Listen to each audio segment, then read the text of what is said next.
The Pittsburgh Steelers declined the fifth-year option of running back Najee Harris. What does that mean? We'll talk about that here on today's Locked On Steelers podcast episode. I'm your host, Chris Carter, with Jenna Harner from Channel 11 WPXI. Let's get into it. You are Locked On Steelers, your daily Pittsburgh Steelers podcast, part of the Locked On Podcast Network, your team every day.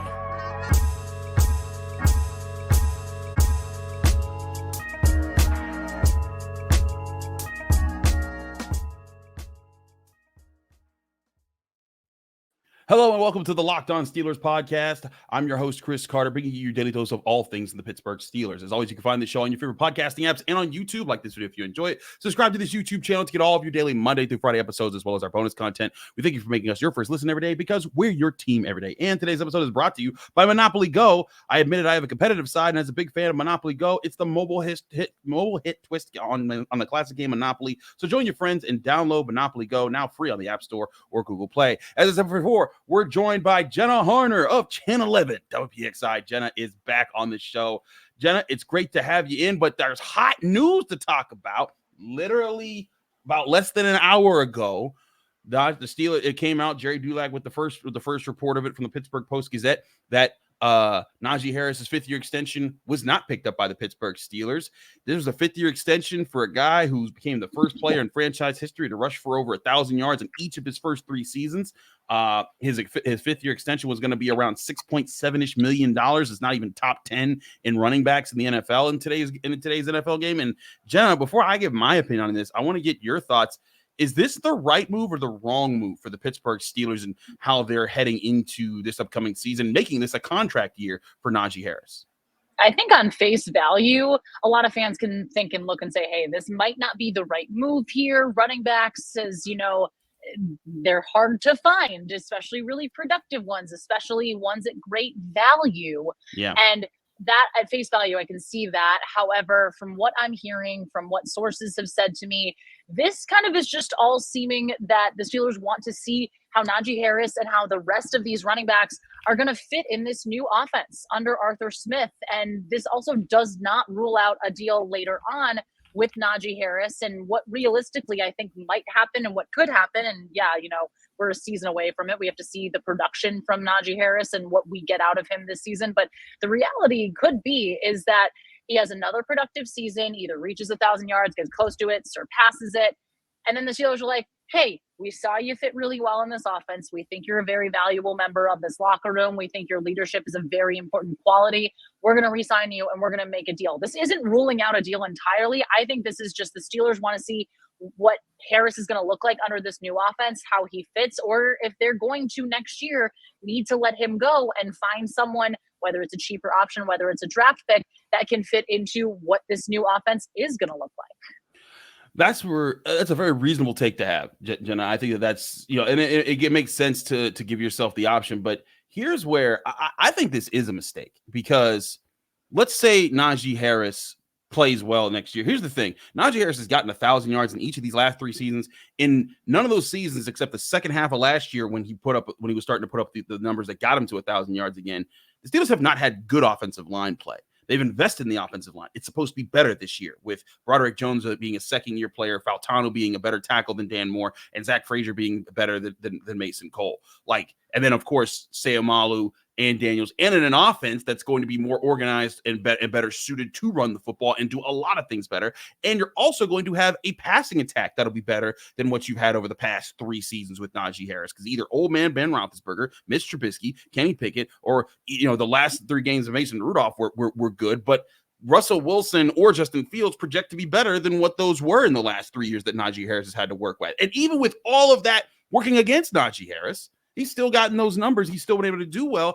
And last year he led the NFL in forced missed tackles or broken tackles. I think he was up there as far as yards created after contact. I just think that this is putting yourself in a situation where if you're the Steelers, let's say Najee Harris does play poorly this year and you're like, move on. Okay, then you're right. Then you gambled correctly. But let's go with B here. And he does just as well as last year, then maybe you could extend him for not that much more, not that much money.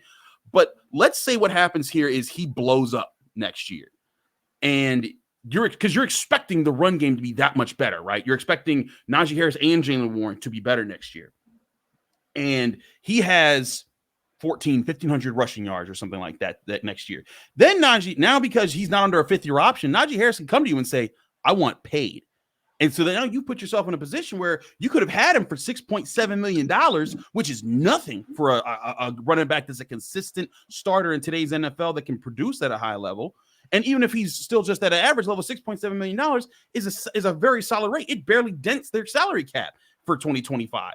So to me, you put yourself in that position where you'll either have to pay him more, or he's like, nah, y'all didn't want to pay me before. I'm hitting free agency. And so now he goes to somewhere else. And now you're out on a good player that you developed, and you're out on a guy that fit well into your locker room, and you have to reinvest to go get another running back. And I know some people say, oh, running back's not that bad. You can just get a 6th-round pick running back and it'll all be fine. No, they've been trying to do that for years, and it hasn't worked more times than everyone's like, well, we'll just get another Jaylen Warren. It took them years to luck into a Jaylen Warren. So, I just think that the Steelers have put themselves in a situation where if he plays at the level that I think that is reasonably expected of him to do next year, you are either going to have to pay him a lot more money than what you could have with this 5th-year option, or you're going to lose him. And then one of those 2nd or 3rd round picks that you wanted to use next year on maybe a younger defensive lineman, another top corner, another receiver, because maybe you want to keep getting younger there. So one of those positions, now you got to go back to running back with that pick. And I think that's going to work against what you're building right now. That's why I'm not feeling this move right here by Omar Khan. And I felt a lot of the things that he's done so far. Yeah, that part of it is almost makes it a little bit seem counterproductive. And you do kind of wonder, again, the Steelers are taking a bit of a gamble here. You have to wonder, though, and I'm going to be interested to kind of see not only, of course, the season that Najee Harris has, but how those conversations are ongoing, because we know the Steelers, of course, don't negotiate in season, but I'm sure there are going to be some talks. I'm sure between now and training camp, there's going to be some talks about, okay, here's what's going to happen. It seems like this is going to be an ongoing type of process here, but the reality could be at the end of next season, Najee Harris could have an absolutely stellar year. I do wonder if the Steelers are just looking at more of what, and maybe this also, I know we're going to talk about this kind of as we go on here with the show, but this makes you wonder too, what is this offense going to look like because of the fact that they're basically saying, all right, we're going to wait and see what happens here. We're going to wait and see the type of season they get out of Najee Harris. What type of season are we going to get out of Najee Harris? But to your point, it really seems, and we've talked about this kind of since we saw the Steelers draft class, and this has been no secret, but this team improved. This team improved on paper. Yep. How much are they actually going to improve overall is left to be said, especially with what we're going to see with the guys on offense, how this offensive line is going to look, how these pieces on the line are going to fit, that then in turn go to, hey, how well your quarterback's performing, how well are the quarterbacks performing, how much is this team leaning on the run game, how are Najee Harris and Jaylen Warren doing as the season goes on. So this is going to be very, very interesting to watch. And I think, Najee Harris, we know the type of player he is. We know the emotion he plays with. We know the emotion he carries and outwardly displays in the locker room and is not afraid to hide. I'm going to be very intrigued when we get to talk with him at the first OTAs about this decision and what he's going to have to say. I agree. That's a big thing to wonder here. And, I just look at this, and again, it's just like, it seems like it'd be different if this was for like $10 million. Like if this was a $10 million, 1 year hit, I might be like, all right, you need to prove that. But $6.7 million, put that against the 2025 Steelers salary cap. That means they just have $87.2 million left in their salary cap to spend that year. And yes, they would still need to re-sign like maybe a Pat Fryermuth who would be available. They'd have other things to fill there, but it makes a lot of sense to get a guy that is proven, he works for you, and to keep him for that price. So, but I hear that, hey, maybe there's something else in the works here. Maybe there is a plan, and maybe he ends up signing for a longer term deal. Maybe this works out. Maybe it's a gamble. I just think it puts them it opens them up to a lane, a potential lane that could come back to bite them that I don't think they necessarily needed to open it. The cost of doing this, or the potential cost of doing this, is much higher than the cost of just giving him this money for 1 year, where you could have done it for 2 years and then dusted your hands and said, all right, at that point, now we're willing to let you go because now you have earned big money. Like let's say he blows up for these next 2 years. So, and then he hits free agency. Someone's going to be like, okay, we will pay him like $15 million a year. And that you don't want to do in today's running back market unless you have the defined best running back in football. And you have everything else lined up for your team. But I don't think Najee Harris would have been there. But I want to talk more about how this goes into the offensive structure and the planning of where this offense is going, as well as what this means for the front office. We'll do both of those angles in the upcoming segments here in the Locked On Steelers podcast. Chris Carter, Jenna Harner, stick with us. We'll be right back. But first, we want to remind you this show is brought to you by FanDuel. It's playoff time in the NBA and the NHL, and baseball is in full swing. That makes FanDuel your number one destination to place a bet on every single game. Right now, new customers can get $150 back in bonus bets guaranteed with their first bet, win or lose. That's right, $150 that you can use on point spreads, money lines, player props, and so many more ways to win on FanDuel, America's number one sportsbook. Bet on everything from slap shots to home runs to slam dunks on an app that's safe, secure, and super easy to use that you can download to your phone right now. Just visit FanDuel.com/lockedon, and you'll be able to make your first bet an automatic win. That's FanDuel.com/lockedon for new customers to get $150 back in bonus bets guaranteed. And that's from FanDuel, America's number one sportsbook.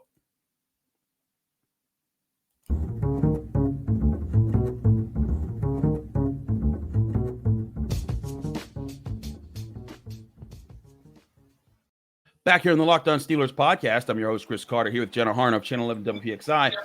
Jenna, I want to talk more about Najee Harris and what this means for what they're building with this Steelers offense, because we have been talking about, not just this year, for the past few years, the Steelers want to get back to owning the ground and being physical and doing all these things to get back to old school Steelers football. And Najee Harris, as a running back, embodies a lot of that. He's physical. He shakes guys up. He's winning angry runs every other week. He's one of those guys. And him with Jaylen Warren specifically, the two of them come across as some of the more physically dominant running back duos in the NFL.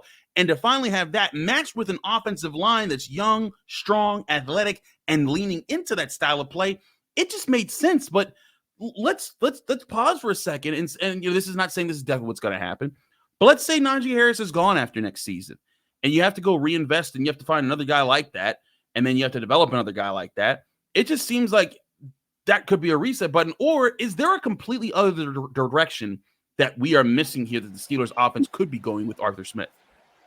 This is what I'm so intrigued about. And I know I say this quite frequently, but I'm just really, really interested because, again, the first time we talked with Arthur Smith was night 1 of the draft, night 2 of the draft, actually, now that I'm thinking about it. Night 2 of the NFL draft was the first time us here in Pittsburgh had a chance to speak with him. And, we were speaking with him more about the draft picks and, getting guys like Fautanu and Zach Frazier. But there were little bits of glimpses of insight into what he wants this offense to be, what he's going to be allowed to have this offense look like. And this team is going to run the football. So again, this kind of all comes back together. They're investing in the offensive line. You have Omar Khan, Mike Tomlin, Andy Weidel, all guys who have openly said multiple times to us how much the trenches matter, how much that's where everything stems from, everything starts from, and then they move outward from that. I think, though, this is all going to tie back to the quarterback situation as well, and how we see Russell Wilson, Justin Fields at any point, how we see these guys perform and what this offense can get out of them. But they're going to not only look to the guys in the trenches, they're going to look to the run game. They're going to look to Najee Harris and Jaylen Warren to carry a big workload.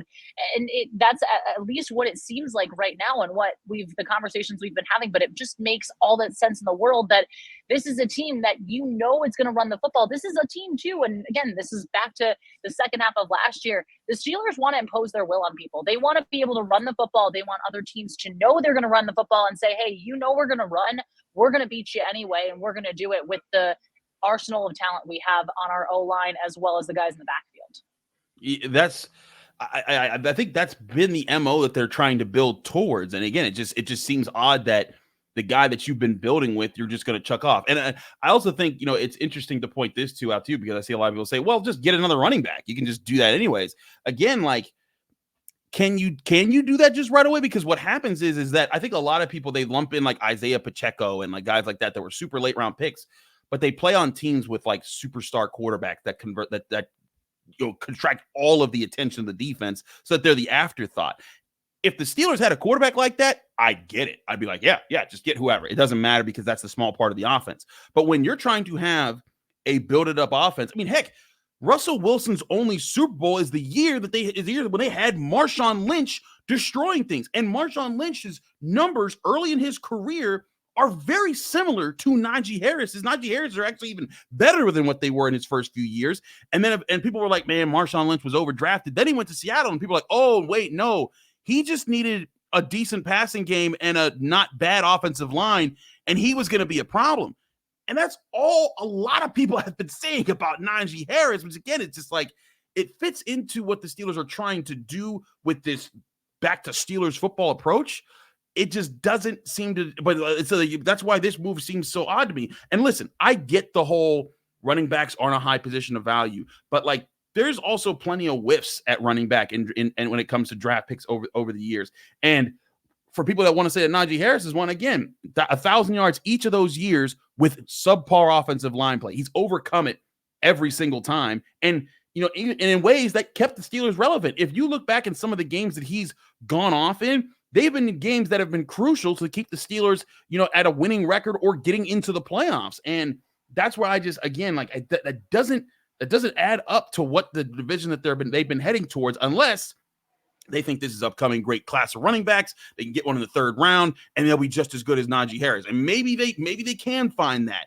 But I just think when you have a bird in the hand is worth two in the bush. And I just think that is where the structure of this future offense confuses me, if you're going to need to reinvest in a position that you already did a pretty good job of putting together. And you also have to wonder, right, how much of a chip is this going to put on Najee Harris's shoulder? Yeah. And is this something, is that part of, maybe this is a little, galaxy brain here, but is that part of all of this? Is this something where the Steelers have part of it in mind, but at the same time, they're like, hey, we want to see you go out and prove it. So do it. So go out and prove it. And maybe this might be a growing up part of football type lesson that they want to instill. And maybe I'm way off base by that. But that just, to me, is there some part of that too in this bigger decision to not pick up his fifth-year option?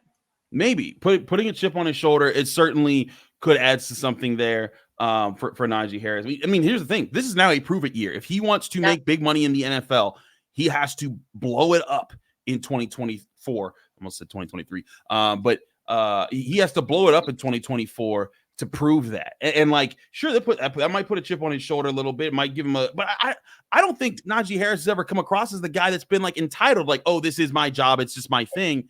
He already seems like he has one. And I just, again, those are more reasons why it doesn't add up, unless, again, there's some other plan for how this offense is going to work. They're going to maybe the passing game is going to be more important than we thought it was, with how they're going to get the ball to different playmakers. Or again, maybe they think Jaylen Warren is the running back that they want to lean on. Though a lot of people have suggested maybe Jaylen Warren, he's great right now, but if you use him as much as you use Najee Harris, will he last doing that? There's a lot of people that ask a reasonable question like that. No, absolutely. And again, maybe the question I just asked is me just also trying to rationalize this a little bit more in my head, because again, there seems to be a bigger plan here. There seems to be a bigger picture here. The Steelers really, again, want to see how Harris and the rest of the running backs, Jaylen Warren, the guys on this roster, fit into this offense here. And they're not saying this is ruling out any sort of later on deal, but it's just, again, right now, initially, you're like, what's the why here? Why? What's the reason behind this? It's a great question. What's the reason behind this? Maybe there's something else here about how they're building this offense that we don't see. But another angle to approach on this is how the Steelers front office is operating. And that's where it's interesting about this too, is that Najee Harris, beyond just the running back position, he is now one of several Steelers first round picks over the past several years to not get a 5th-year extension. The last player who was given a 5th-year extension that was a first-round drafted by the Steelers was TJ Watt, and he was drafted back in 2017. So that's the interesting part of this, is that the Steelers are kind of put themselves in this position where are they getting rid of some of these higher picks from the end of the Kevin Colbert era? We've seen them do that with Kenny Pickett. I think that's another angle to explore. We'll do that next here on the Locked On Steelers podcast. But first, we got to remind you this show is also brought to you by Monopoly Go. We got to pause to talk about Monopoly Go. And I know what you're saying. Hey, Chris, you've been talking about Monopoly Go a lot. But hey, guess what? It's because Monopoly Go has so much good stuff to play in the game. And Monopoly Go, you can even team up with your friends for timed tournaments where you work together to build up each other's boards. The more that you win together, the more awesome prizes that you unlock. And there's so much to get. You get unique stickers that you can trade with friends to complete albums for bigger prizes. You can get cool new playing pieces to travel the boards with, or even hilarious emojis to taunt your friends with when you smash their buildings and heist their vaults. Plus, Monopoly Go feels new and exciting every day with constantly changing tournaments and challenges. A ton include their own unique mini games like digging for treasure or a robot pachinko machine. And there's always new timed events that will help you win big, like massive multipliers for everything you win or rent frenzies. There's always something fun to discover in Monopoly Go. So get off the bench and go download it now for free on Google Play or the Apple Store. Game on, Monopoly Go.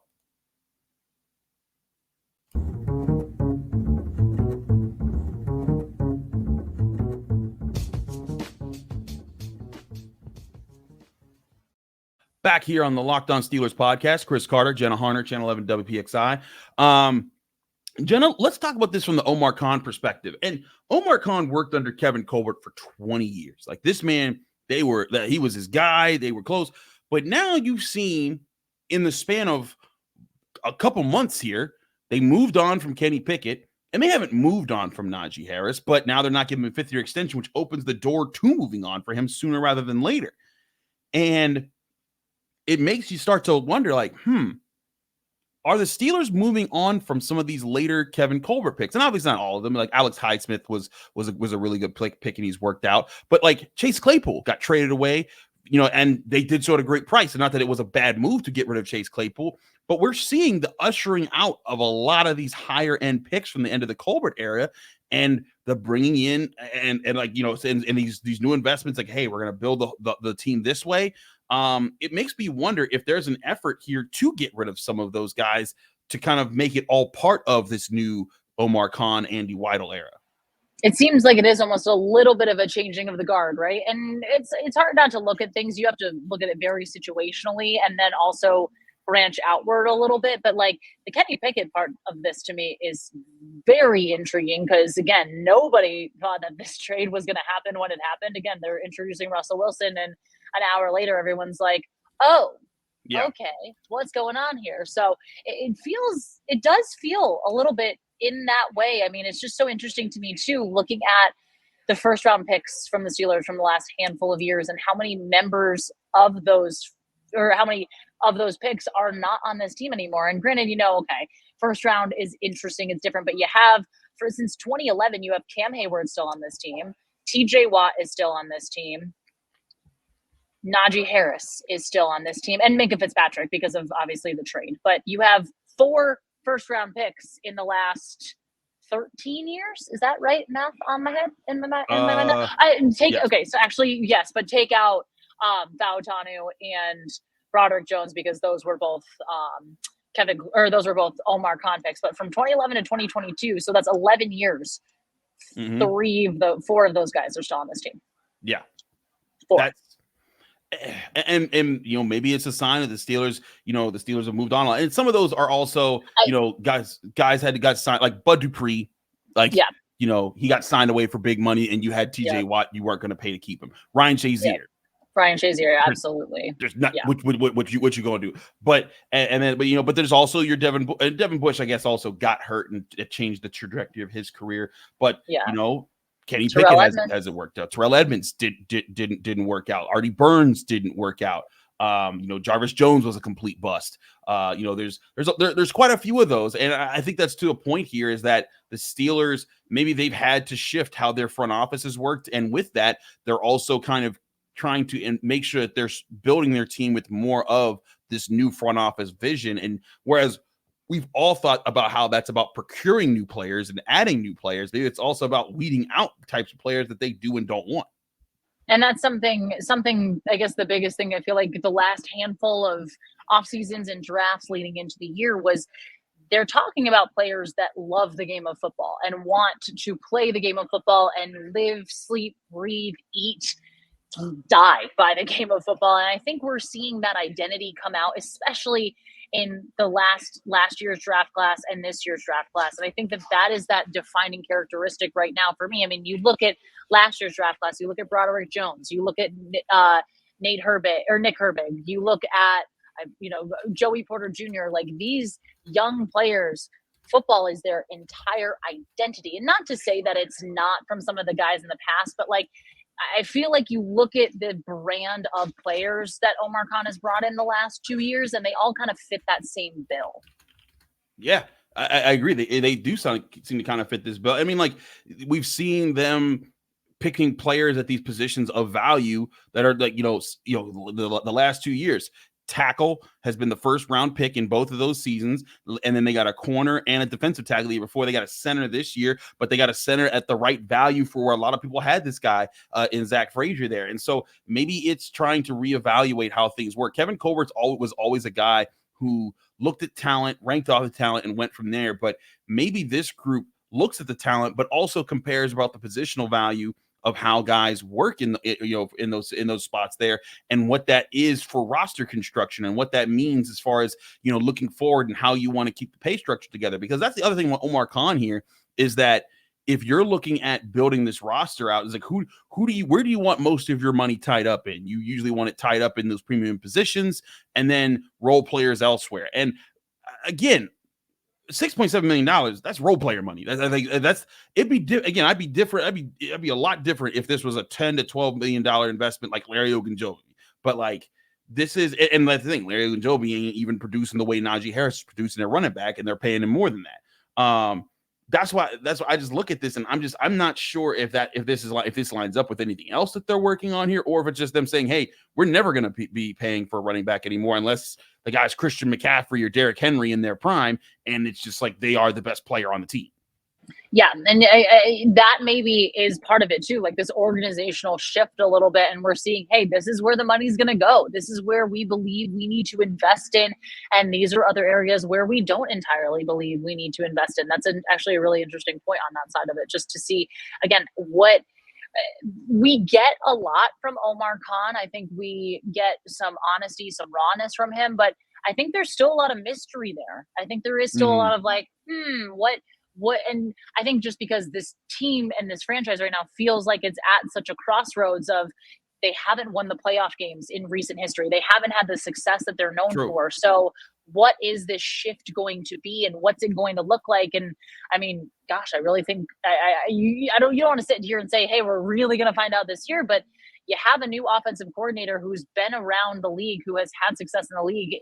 What is this offense going to look like? What is this team going to be able to accomplish this season? And are they going to be able to kind of exercise some of those, ghosts of the past of not winning playoff games? Or is it time to, are they kind of isolating all the variables here to say, hey, this is what needs to change. This is where we're going to find ways to find different solutions to problems that have been plaguing us here. And is this part of what we're seeing from this front office?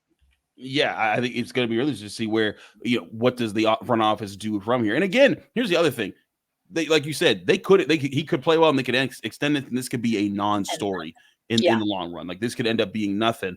But and also like what other positions are they looking to invest in? Because here's the other part is like, so okay, in 2025, again, right now they have about $93-ish million in cap space, and that's without that's with projecting what the cap will be next year. If it goes up, we'll see all that stuff. They still need to sign guys like Pat Fryermuth. I think Cam Hayward's contract is up. I think there's a few guys like that whose contract will be up and require them to sign quite a bit. Maybe you're saying, hey, you know what? We just want to free up as much of that money as possible because we're going to be making investments there. And also, like, you know, Justin Fields' fifth-year option isn't being picked up. Maybe they're calculating for having to pay him or Russell Wilson because he's on a one-year deal. That is the only part of this that does add up. Is like, you know what? Steelers could be like, next year is going to be a big free agent or keeping signing guy year, and we need as much of that money as possible to form or keep the core that we want to keep around if this year goes well. Or if it doesn't go well, reinvesting it elsewhere. Yeah, and that I feel like it's almost like the perfect time to do that because this season is going to tell us a lot. And I know we always say that kind of coming into a lot of seasons, but I feel like this season specifically will give us a lot of, okay, is this offense going to be destined for success? Is building through the trenches the right way to do things? Is this defense still capable of doing what they're doing and finding those elite playmakers to be able to balance out the offense? So it feels like it's a very, very, very defining time for this team right now. It absolutely is. I think it's this, you know, it's in any time that there's a shift in an era, and that's what we have in the general manager situation for the Steelers.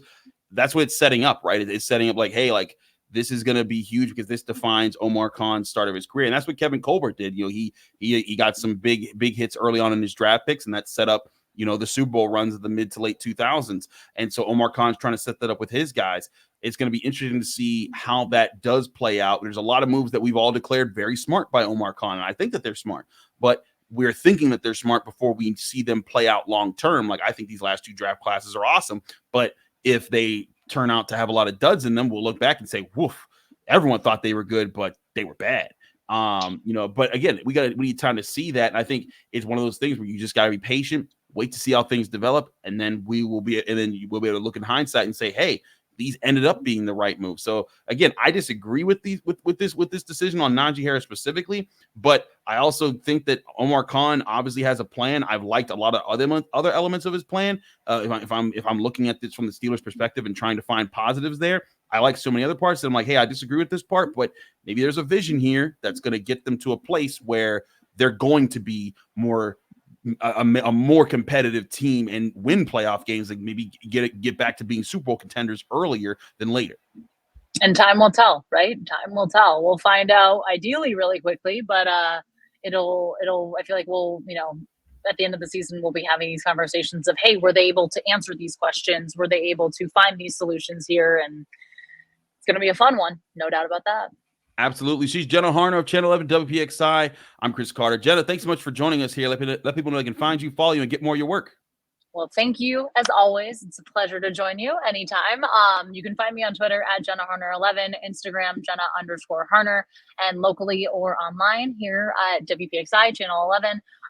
If you're in Pittsburgh, you obviously can tune in. And if you're wanting to get some Steelers content as well, and you're not in the Pittsburgh television market, you can get us online.